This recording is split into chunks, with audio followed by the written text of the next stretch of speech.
It's April of 1898 in Toronto, and the offices of the Daily Mail and Empire newspaper are buzzing. It is expected that Spain will declare war against the Americans any day.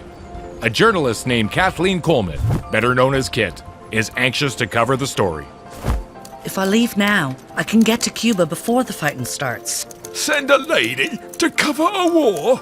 I've covered plenty of dangerous stories before. And those stories sold a lot of newspapers. Did you know I speak Spanish, as well as English and French? Your women's kingdoms articles are popular, but Cuba is a long way from the women's pages. Imagine being the first paper to send a woman to cover a war. Yes, I can see it now. Pack your bags, Kit. Kit says goodbye to her son Thady and daughter Patsy as she sets off for the United States Capitol. War is no place for a lady. But it is just the place for a lady war correspondent.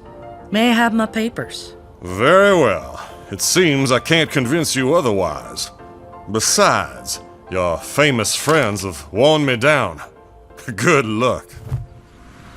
In Tampa, Florida, waiting for the ship that will take him to the war zone, Kit tries to conduct interviews but faces resistance from the soldiers and ridicule from other reporters.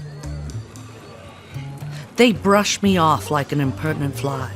I have just as much right to be here as they do. Your pretty dress is gonna get all muddy in Cuba, you know.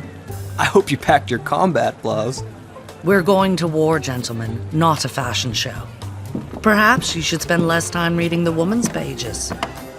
Cuba, at last. You know most of the fighting has stopped.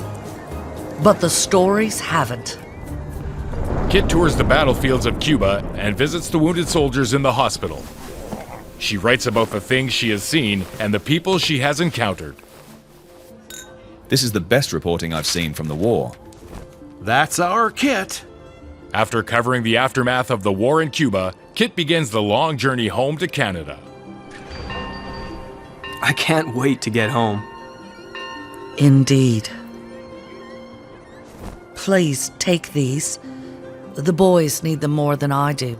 Oh, thank you. We can use all the help we can get. On the voyage back to Halifax, Kit did what she could to tend to the wounded soldiers being transported home from the war. After many months away, Kit reaches home to be reunited with her excited children. Look how you've both grown. Did you see the fighting? How was it? It was difficult. I do not wish to be a war correspondent ever again. But perhaps. The fearless Kathleen Blake Coleman traveled the world to report on all kinds of stories for Toronto newspapers. Before becoming the first woman war correspondent, she was the first full-time woman's page editor in Canada. In 1904, she helped start the Canadian Women's Press Club. Its aim? To maintain and improve the status of journalism as a profession for women.